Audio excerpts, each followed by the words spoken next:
Section 206. Markandeya said, continually reflecting upon that wonderful discourse of the woman, Kausika began to reproach himself and look very much like a guilty person, and meditating on the subtle ways of morality and virtue, he said to himself, I should accept with reverence what the lady hath said, and should therefore repair to Mithila. Without doubt there dwelt in that city a fowler of soul under complete control and fully acquainted with the mysteries of virtue and morality. This very day will I repair unto that one endued with wealth of asceticism, for enquiring of him about virtue. His faith in her was assured by her knowledge of the death of the she-crane, and the excellent words of virtuous import she had uttered. Kausika, thus reflecting with reverence upon all she had said, set out for Mithila, filled with curiosity, and he traversed many forests and villages and towns, and at last reached Mithila, that was ruled over by Janaka, and he beheld the city to be adorned with the flags of various creeds, and he beheld that beautiful town to be resounding with the noise of sacrifices and festivities, and furnished with splendid gateways. It abounded with palatial residences and protected by walls on all sides. It had many splendid buildings to boast of, and that delightful town was also filled with innumerable cars, and its streets and roads were many and well laid, and many of them were lined up with shops, and it was full of horses and cars and elephants and warriors, and the citizens were all in health and joy, and they were always engaged in festivities. And having entered that city, that Brahmana beheld there many other things. And there the Brahmana inquired about the virtuous fowler, and was answered by some twice-born persons, and repairing to the place indicated by those regenerate ones, the Brahmana beheld the fowler seated in a butcher's yard, and the ascetic fowler was then selling venison and buffalo meat, and in consequence of the large concourse of buyers gathered round that fowler, Kausika stood at a distance.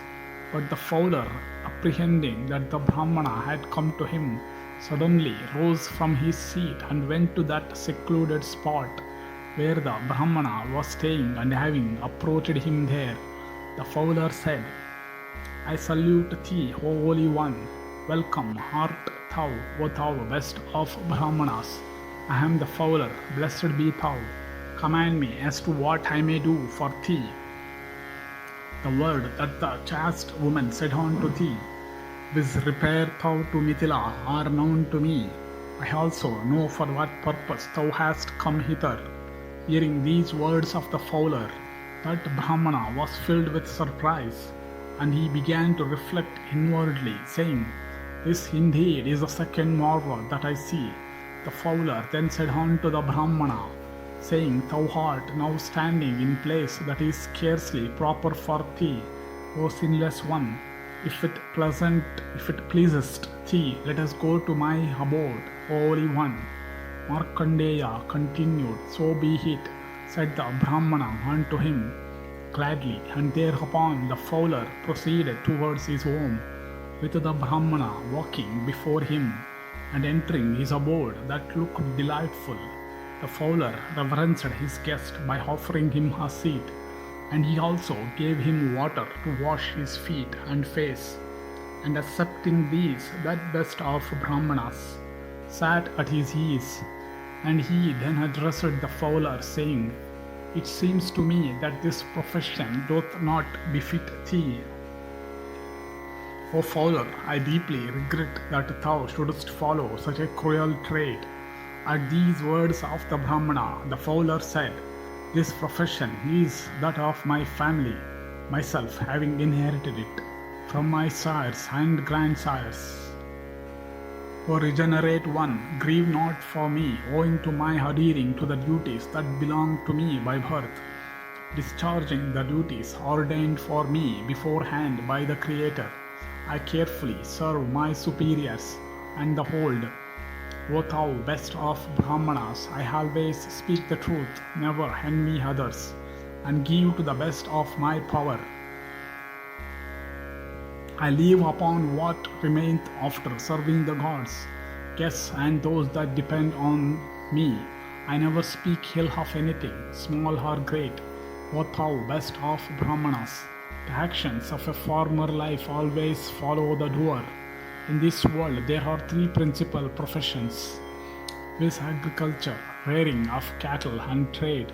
As regards the other world, the three Vedas, knowledge and the science of morals are efficacious. Service of the other three orders hath been ordained to be the duty of the Sudra. Agriculture hath been ordained for the Vaishyas, and fighting for the Kshatriyas, while the practice of the Brahmacharya vow, asceticism, recitation of mantras, and truthfulness have been ordained for the Brahmanas. Over subjects adhering to their proper duties, the king should rule virtuously, while he should set those thereto that have fallen away from the duties of their order. Kings should ever be feared because they are the lords of their subjects. They restrain those subjects of theirs that fall away from their duties, as they restrain the motions of the deer by means of their shafts. O regenerate Rishi, there existeth not in the kingdom of Janaka a single subject that followeth not the duties of his birth. O thou best of the Brahmanas, all the four orders here rigidly adhere to their respective duties. King Janaka punisheth him that is wicked, even if he be his own son, but never doth he inflict pain on him that is virtuous. With good and able spies employed under him, he looketh upon all with impartial eyes. Prosperity and kingdom and capacity to punish belong, O thou of best of Brahmanas, to the Kshatriyas. Kings desire high prosperity through practice of the duties that belong to them. The king is the protector of all the four orders.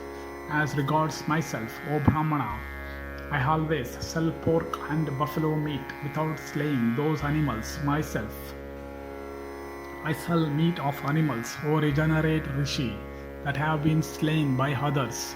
I never eat meat myself, never go to my wife except in her season. I always fast during the day and eat, O regenerate one, in the night. Even though the behavior of his order is bad, a person may yet be himself of good behavior.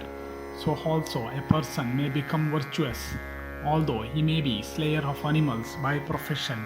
It is in consequence of the sinful acts of kings that virtue decreaseth greatly, and sin beginneth to prosper. And when all this taketh place, the subjects of the kingdom begin to decay.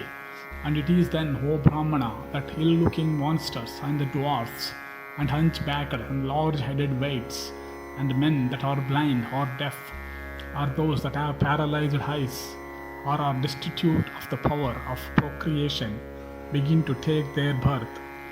It is from the sinfulness of kings that their subjects suffer numerous mischiefs. But this our King Janaka casteth his eyes upon all his subjects virtuously, and he is always kind unto them, who on their part ever adhere to their respective duties. Regarding myself, I always with good deeds please those that speak well, as also those that speak ill of me.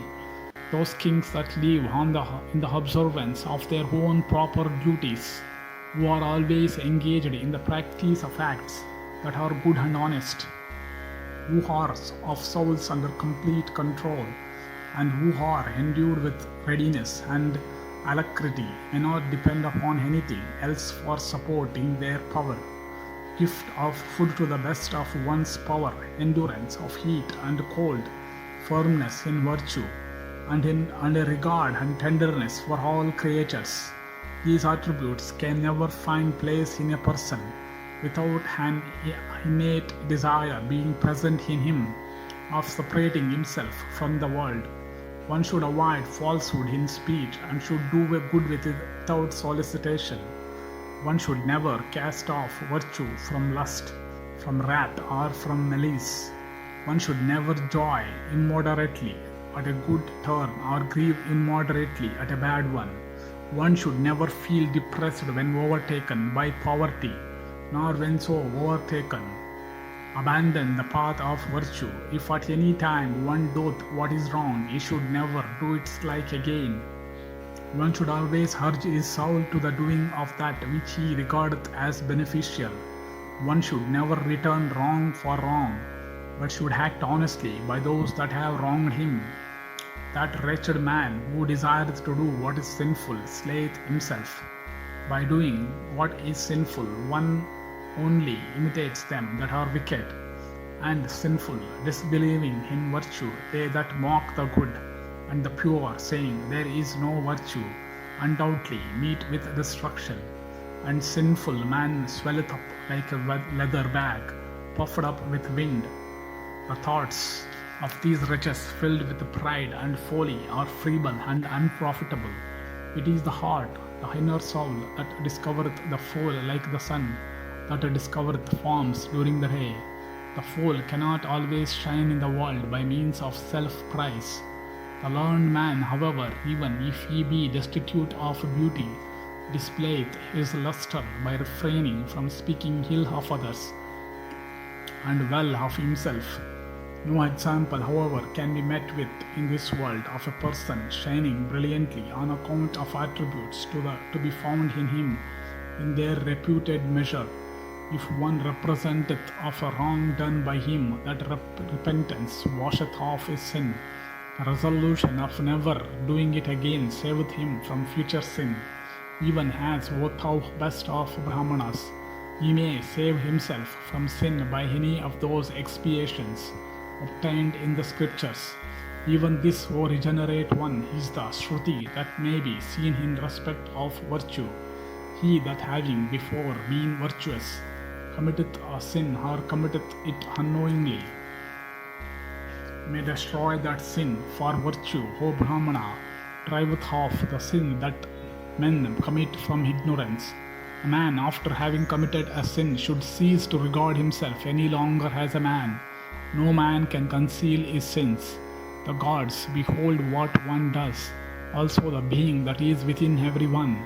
He that with pity and without detraction hideth the faults of the honest, and the wise like holes in his own attire, surely seeketh his salvation. If a man seeketh redemption after having committed a sin, without doubt he is purged of all his sins, and looketh pure and resplendent like the moon emerged from the clouds. A man that seeketh redemption is washed off all his sins, even as the sun upon rising dispelleth all darkness. O best of Brahmanas, it is temptation that constitutes the basis of sin. Men that are ignorant commit sin yielding to temptation alone. Sinful men generally cover themselves with virtuous exterior, like wells whose mouths are covered by long grass. Outwardly they seem to possess self-control and holiness, and indulge in preaching virtuous texts, which in their mouth are of little meaning. Indeed, everything may be noticed in them except conduct that is truly virtuous.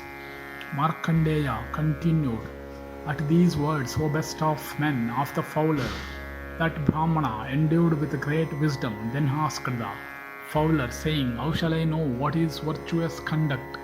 Blessed be thou, I desire to hear this, O thou foremost of virtuous men. From thee, therefore, O thou of exalted soul, tell me all about it truly.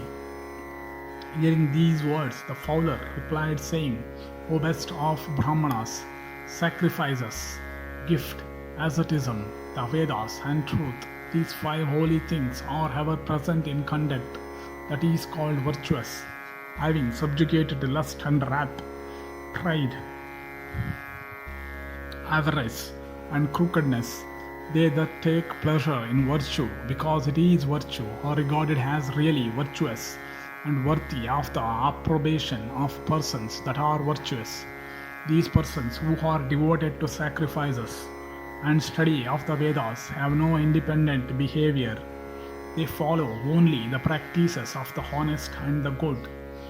This indeed is the second attribute of the virtuous, waiting upon superiors, truth, freedom from anger, and gift. These four, O Brahmana, are inseparably connected with behavior that is virtuous. For the reputation that a person acquires by setting his heart on virtuous behavior and adhering to it rigidly, he is incapable of acquisition except by practicing the four virtues named above. The essence of the Vedas is truth. The essence of truth is self-control, and the essence of self-control is abstention from the pleasure of the world. These all are to be noticed in behavior that is virtuous. They that follow those deluded fools that mock the forms of faith prevailing among men are dragged into destruction for walking in such a sinful path. They, however, that are virtuous and engaged in the observance of vows, who are devoted to the Shrutis and the virtue of abstention from the pleasure of the world, they in fact who tread in virtuous path and follow the true religion, they that are obedient to the mandates of their preceptors, and who reflect upon the sense of the scriptures with patience and carefulness. It is these that are said to be possessed of behavior that is virtuous.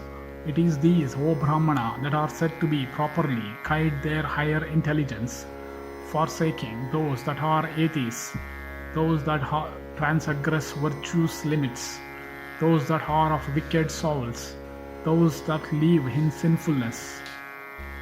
Betake thyself to knowledge, reverencing those that are virtuous. Lust and temptation are even like sharks in the river of life. The waters are the five senses. Do thou cross over to the other side of this river in the boat of patience and resignation, avoiding the shoals of corporeal existence, repeated births in this world, the supreme virtue consisting in the exercise of the intelligent principle and abstraction, when gradually superadded to virtuous conduct, becomes beautiful like dye on white fabrics. Truthfulness and abstention from doing injury to anyone are virtues highly beneficial to all creatures. Of these, that latter is a cardinal virtue and is based on truth. Our mental faculties have their proper play when their foundation is laid in truth and in the exercise of virtue. Truth is of the highest value. Purity of conduct is the characteristic of all good men. Those that are distinguished for holy living are good and virtuous. All creatures follow the principles of conduct which are innate in their nature. The sinful being who has no control over self acquire lust, anger, and other vices. It is the immemorial rule that virtuous actions are those that are founded on justice, and it is also ordained by holy men that all iniquitous conduct is sin. Those who are not swayed by anger, pride, haughtiness, and envy, and those who are quiet and straightforward are men of virtuous conduct. Those who are diligent in performing the rites enjoined in the three Vedas, who are wise and of pure and virtuous conduct, who exercise self-restraint and are full of attention to their superior, are men of virtuous conduct. The actions and conduct of such men of great power are very difficult of attainment. They are sanctified by the purification of their own actions, and consequently sin in them dies out of itself. This virtue of good conduct is wonderful, ancient, immutable, and eternal, and wise men observing this virtue with holiness attain to heaven. These men who believe in the existence of the deity, who are free from false pride and versed in holy writ, and who respect regenerate twice-born men go to heaven. Among holy men, virtue is differentiated in three ways: that great virtue which is inculcated in the Vedas, the other which is inculcated in the Dharmashastras, the minor scriptures, and virtuous conduct. And virtuous conduct is indicated by acquisition of knowledge, pilgrimage to sacred places, truthfulness, forbearance, purity, and straightforwardness. Virtuous men are always kind to all creatures and well disposed towards regenerate men. They abstain from doing injury to any creature and are never rude in speech.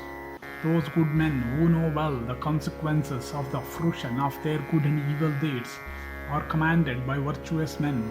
Those who are just and good natured and endowed with virtue, who wish well of all creatures, who are steadfast in the path of virtue and have conquered heaven, who are charitable, unselfish, and of unblemished character, who succor the afflicted and are learned and respected by all, who practice austerities and are kind to all creatures, are commended as such by the virtuous. Those who are charitably disposed attain prosperity in this world, as also the regions of bliss hereafter. The virtuous man, when solicited for assistance by good men, bestow alms on them by straining to the utmost, even to the deprivation of the comforts of his wife and servants. Good men, having an eye to their own welfare, as also virtue and the ways of the world, act in this way, and thereby grow in virtue through endless ages. Good persons possessing the virtues of truthfulness, abstention from doing injury to anyone, rectitude, abstention from evil towards any one, want of haughtiness, modesty, resignation, self-restraint, absence of passion, wisdom, patience, and kindness towards all creatures, and freedom from malice and lust are the witnesses of the world. These three are said to constitute the perfect way of the virtuous, because a man must not do wrong to anybody. He must bestow alms and must always be truthful. Those high-souled good men of virtuous conduct and settled convictions, who are kind to all and are full of compassion, depart with contentment from this world to the perfect way of virtue. Freedom from malice, forbearance, peace of mind, contentment, pleasant speech, renunciation of desire and anger, virtuous conduct and actions regulated according to the ordinances of Holy Writ constitute the perfect way of the virtuous. And those who are constant in virtue follow these rules of virtuous conduct, and having reached the pinnacle of knowledge and discriminating between the various phases of human conduct, which are either very virtuous or the reverse, they escape from the great danger. Thus, O great Brahmana, having introduced the subject of virtuous conduct, have I described to thee all this according to my own knowledge and to what I have heard on the subject. Thus endeth section 206 in the Markandeya-Samasya Parva of the Vana Parva.